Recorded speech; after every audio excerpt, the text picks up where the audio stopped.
Há um tipo de cansaço que não se explica com palavras. Ele não vem do corpo, nem das tarefas diárias, nem da correria do mundo lá fora. É um esgotamento da alma, sutil, silencioso, quase imperceptível. Um esgotamento que nasce quando você se acostuma a viver para os outros, enquanto vai desaparecendo de si. Talvez você conheça essa sensação, a de estar sempre presente para todos, mas ausente dentro do próprio coração. A de sorrir com os lábios, mas chorar por dentro. A de segurar o mundo com mãos trêmulas, enquanto ninguém percebe que as suas próprias forças estão se esvaindo. Talvez você tenha se tornado aquela que consola, aquela que ouve, aquela que compreende, mas que nunca é verdadeiramente compreendida. Desde cedo, aprendeu que amor vinha com sacrifício, que ser boa significava ser útil, disponível, obediente, que para ser aceita era preciso calar os próprios desejos, engolir os próprios medos, adormecer os próprios sonhos. E assim foi se moldando. Foi virando forma, papel, função. Foi criando uma máscara, não por vaidade, mas por necessidade. Uma máscara que protegia da rejeição, mas também escondia a sua essência. Carl Jung dizia que a persona é o que mostramos ao mundo. Mas quando essa imagem se torna tudo o que somos, a alma começa a murchar por dentro. Porque a alma não quer aplausos, ela quer presença. Ela não quer admiração, ela quer pertencimento. E quando você passa a vida representando o papel que esperam, chega um momento em que nem você sabe mais onde está. Nem lembra quem era antes de começar a agradar tanto. Nem sabe como seria sua voz se não estivesse tentando dizer o que os outros gostariam de ouvir. É aqui que começa a ferida. A ferida de se perder em nome do amor. A ferida de acreditar que agradar é o caminho da aceitação, quando na verdade é o portal do autoabandono. Como escreveu Hermann Hesse, alguns vivem suas vidas como atores em uma peça escrita por outros. Eles decoram falas, ensaiam sorrisos, encenam emoções, mas no fundo não estão vivos, apenas funcionando.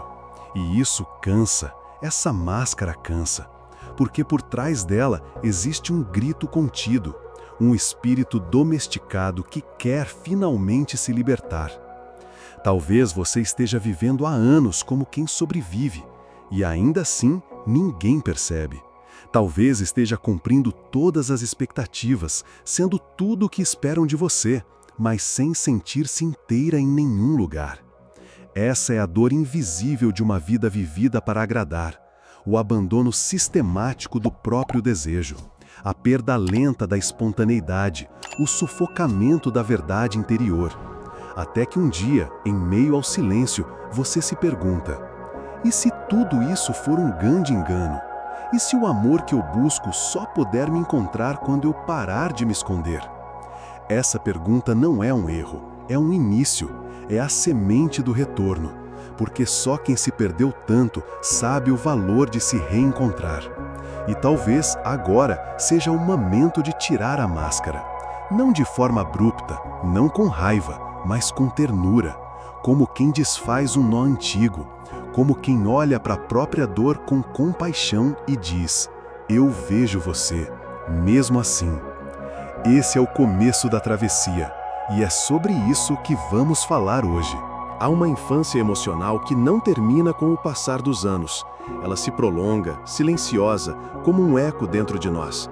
Especialmente quando aprendemos cedo que, para sermos amados, precisaríamos desaparecer um pouco. Um olhar que nos pedia silêncio, um gesto que exigia aceitação, uma ausência que nos ensinou a não incomodar. Foi assim que muitos de nós aprenderam a arte de agradar, não como escolha, mas como estratégia de sobrevivência. Em nome do afeto, começamos a nos moldar, um pouco menos intensos, um pouco mais contidos, um pouco menos autênticos, um pouco mais agradáveis. Aos poucos, fomos deixando de dizer o que sentíamos, de pedir o que precisávamos, de viver o que desejávamos. E essa prática, repetida por tantos anos, tornou-se identidade. A pessoa que agrada, que se adapta, que silencia, tornou-se quem acreditamos ser. Mas essa lógica tem um preço. É a lógica do amor condicional, aquele que só existe se você for dócil, discreta, prestativa. E para manter esse amor, você vai se perdendo. vai se distanciando da sua espontaneidade, da sua intuição, da sua alma. A persona artificial nasce nesse pacto silencioso com a rejeição. Ela veste o que não sente, diz o que não acredita, aceita o que a machuca, e ainda sorri como se não doesse. Hermann Hesse chamaria isso de traição à alma.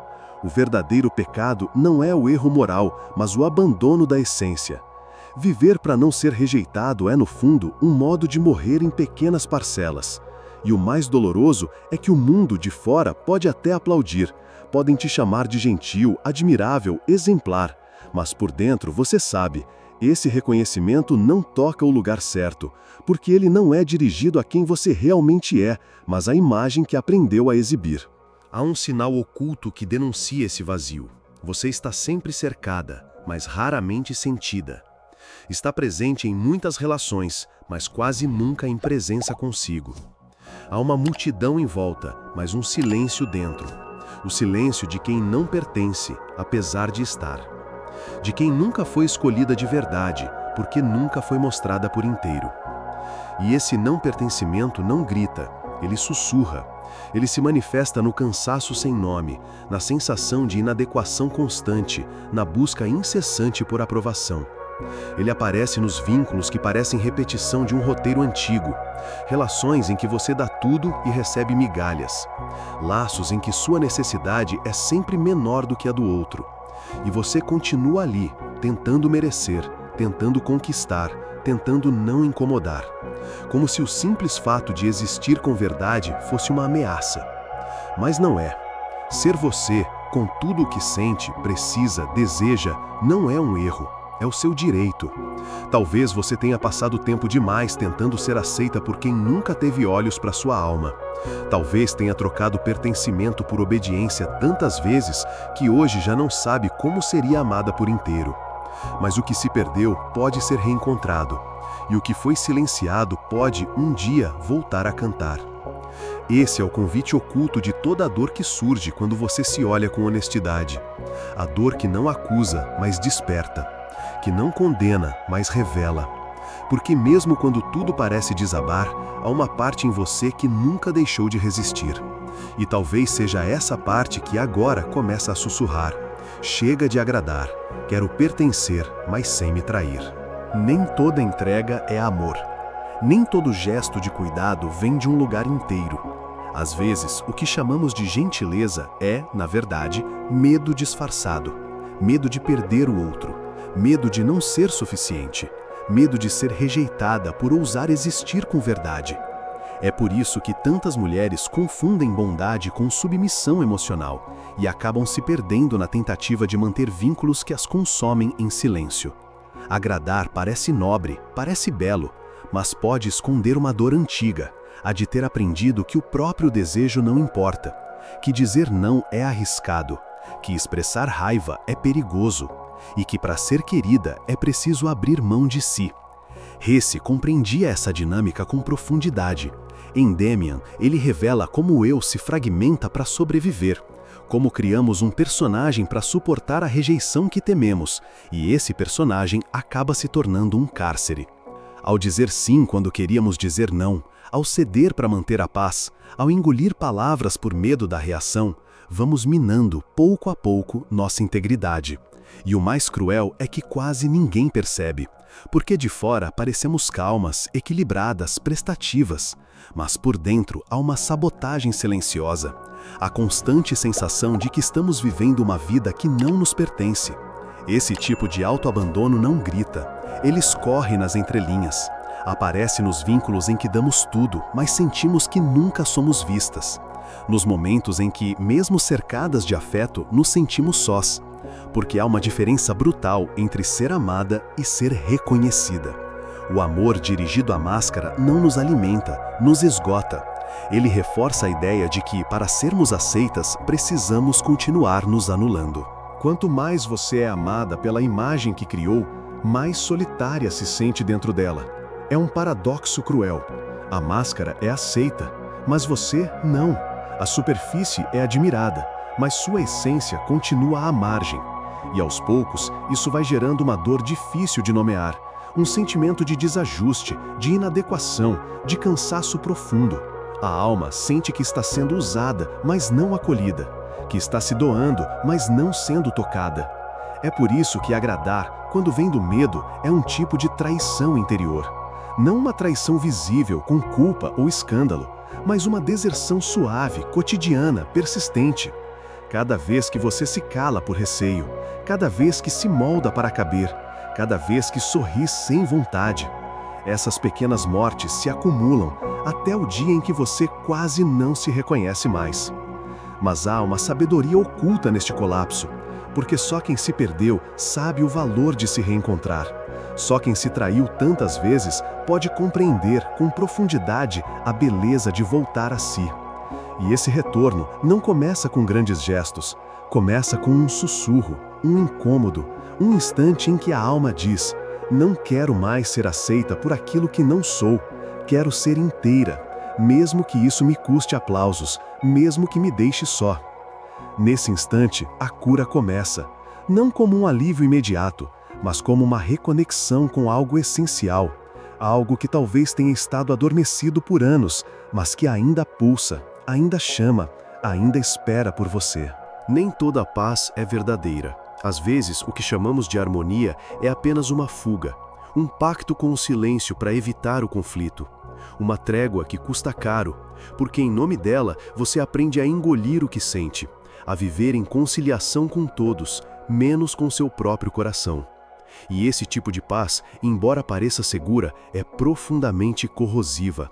Ela não acalma, ela adormece. Há uma anestesia emocional que se instala quando se vive tentando evitar rupturas, quando cada conversa é medida, quando cada verdade é editada, quando cada impulso é filtrado pelo medo de parecer demais. Você começa a se comportar como se não tivesse raiva, como se não tivesse desejo, como se não tivesse dor. Mas tudo isso continua vivo, mesmo que contido, e o que não é expresso adoece. Nietzsche falava da moral do rebanho, um adormecimento coletivo em nome da aceitação social. E é assim que muitas almas adormecem, por conveniência, por conformismo, por exaustão. Você começa a acreditar que não vale a pena dizer o que sente, que não adianta se posicionar, que é melhor preservar a aparência de harmonia do que correr o risco da verdade. Mas dentro a alma se contorce. A paz aparente se transforma aos poucos em prisão, porque nada do que é verdadeiro pode florescer num solo de omissão. O corpo pode até se adaptar, mas o espírito começa a gritar em silêncio. Essa fúria contida que você aprendeu a domesticar não desaparece, ela se acumula e um dia, sem aviso, explode. Não contra os outros, mas contra si mesma. Vira ansiedade, insônia, crise de identidade. Vira cansaço crônico. Vira um vazio que você não sabe de onde vem. É como morrer aos poucos. Pequenas mortes diárias. Mortes simbólicas. Como quando você quis dizer basta, mas não disse. Quando quis pedir, mas preferiu suportar. Quando precisou de cuidado, mas se fez de forte. Cada gesto assim é uma desistência de si, uma negação sutil da própria alma. E a alma, por mais paciente que seja, tem seus limites. Essa é a paz tóxica, aquela que mantém a ordem externa à custa do caos interno, que preserva relações frágeis e destrói vínculos consigo mesma, que silencia verdades em troca de elogios, que prefere ser querida a ser real. Mas há uma parte em você, talvez esquecida, talvez ferida, que ainda se lembra do gosto da autenticidade, que ainda sonha com uma vida onde não seja preciso se esconder. E se essa parte estiver despertando agora? E se o incômodo que você sente não for fraqueza, mas um sinal de que algo verdadeiro está tentando nascer? A alma, quando está pronta para a mudança, não faz alarde. Ela apenas começa a recusar o que sempre aceitou. Começa a não suportar mais o que antes tolerava. Começa a implorar silenciosamente: me permita ser o que sou, ainda que doa, ainda que desagrade. E esse pedido não é arrogância, é maturidade. É a coragem de sair da anestesia e entrar em contato com o que pulsa de verdade. Porque só há paz real onde há verdade. E só há verdade onde há escuta. Escuta da própria dor, da própria raiva, do próprio desejo. Escuta da alma que, mesmo em silêncio, nunca parou de chamar por você. Existe um momento em que o papel vivido se torna insustentável. Não porque o mundo desmoronou, mas porque algo dentro começa a ruir. O rosto ainda sorri, os gestos seguem mecânicos, a rotina continua, mas a alma já não acompanha. É como se o interior estivesse implodindo enquanto a superfície insiste em manter a pose. E então, sem aviso, surge o colapso. Uma tristeza sem nome, um cansaço que não se cura com sono, um vazio que nenhuma conquista preenche. Carl Jung descreveu isso como a saturação da persona, o esgotamento daquele falso eu que construímos para sobreviver ao mundo. Durante anos, você representou um papel. A filha perfeita, a parceira compreensiva, a profissional incansável, a amiga sempre disponível. E talvez tenha acreditado que, ao desempenhar bem esses papéis, seria amada, seria reconhecida, seria salva. Mas a alma não se alimenta de performance, ela exige presença. A depressão, nesse contexto, não é uma falha, é um luto pela própria ausência.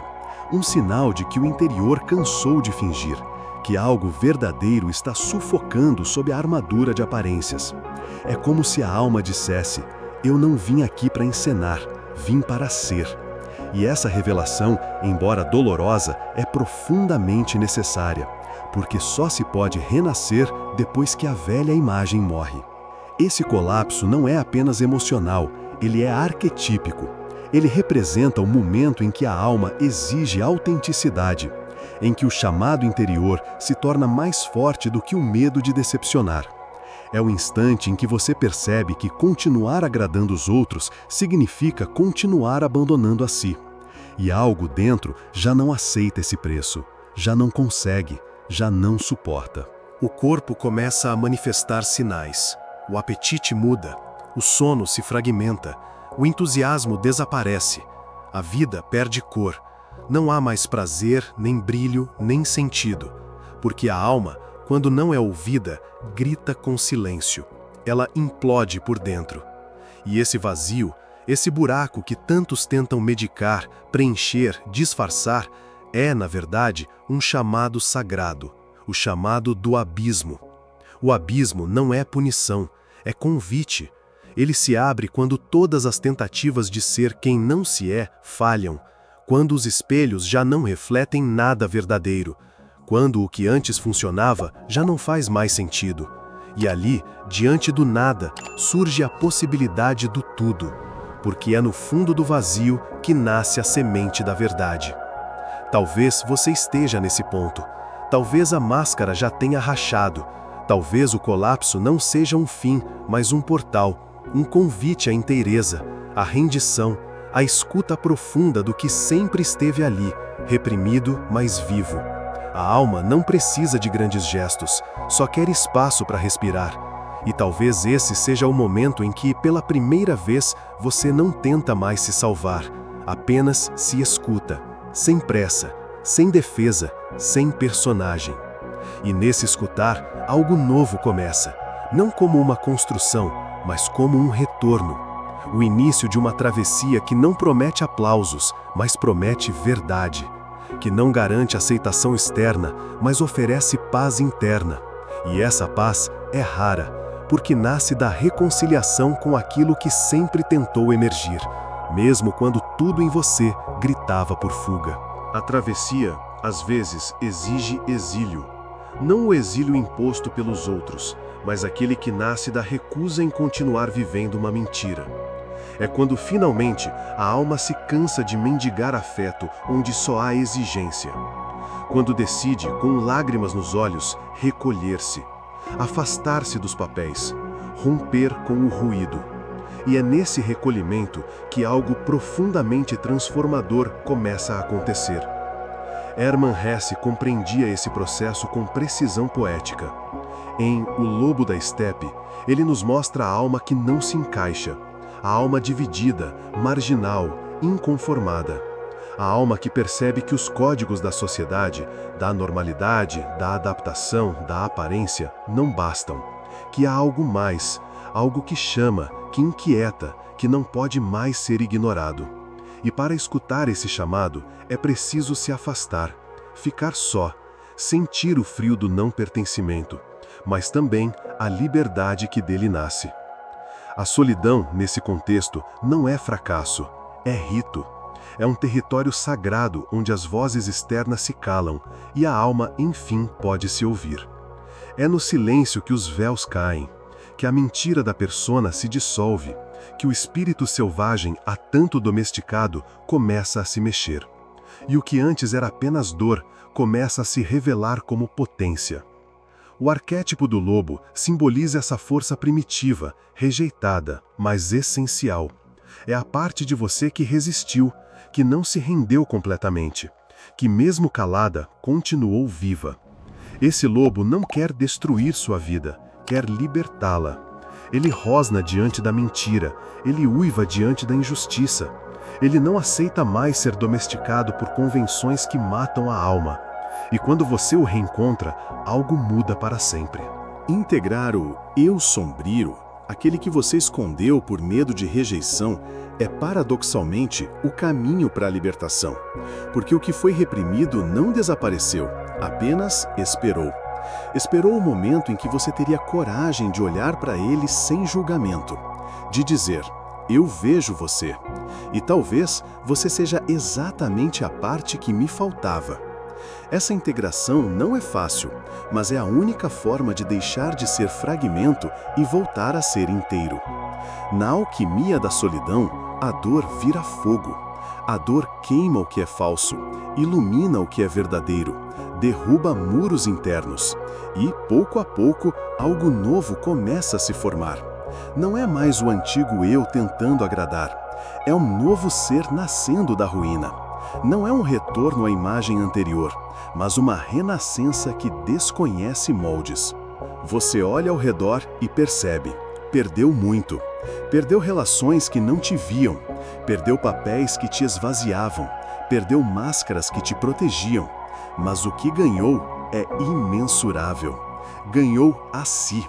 E com isso veio a possibilidade de construir uma vida onde você não precise mais se esconder para ser amada. Onde a verdade, por mais solitária que pareça, seja mais valiosa do que qualquer aceitação forçada. E essa é a dádiva do lobo. Mostrar que a solidão, quando aceita, se transforma em portal. Um portal para um amor mais real, para vínculos mais honestos, para uma vida onde você não apenas funcione, mas finalmente exista.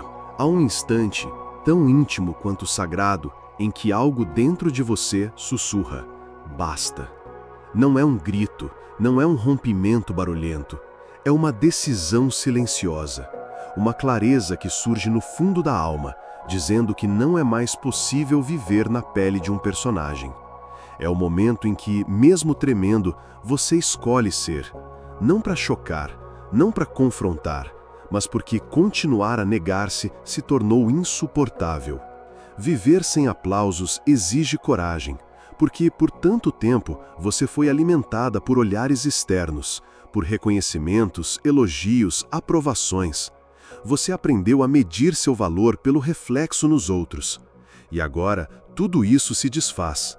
O que antes parecia essencial revela-se vazio. O que antes sustentava, agora limita. E assim, você se volta para dentro, não por egoísmo, mas por necessidade vital. É nesse retorno que a alma começa a florescer. A alma não grita, mas ela sangra em silêncio quando é ignorada. E quando você finalmente a escuta, ela responde, não com promessas nem garantias, mas com presença, com aquele tipo de paz que não depende de circunstâncias externas, mas brota de um lugar indestrutível dentro de você. Hermann Hesse descreveu esse momento com uma imagem inesquecível. O pássaro precisa destruir o ovo para nascer. O ovo é o mundo conhecido, É a máscara, o papel, a identidade antiga. Para que o novo nasça, o antigo precisa romper, precisa rachar. E essa rachadura dói, mas é também libertação. Porque do outro lado da dor está a autenticidade. E com ela, uma liberdade que não precisa ser explicada, apenas sentida. A travessia não é para agradar, é para se tornar. Se tornar quem você já era antes de ser condicionada.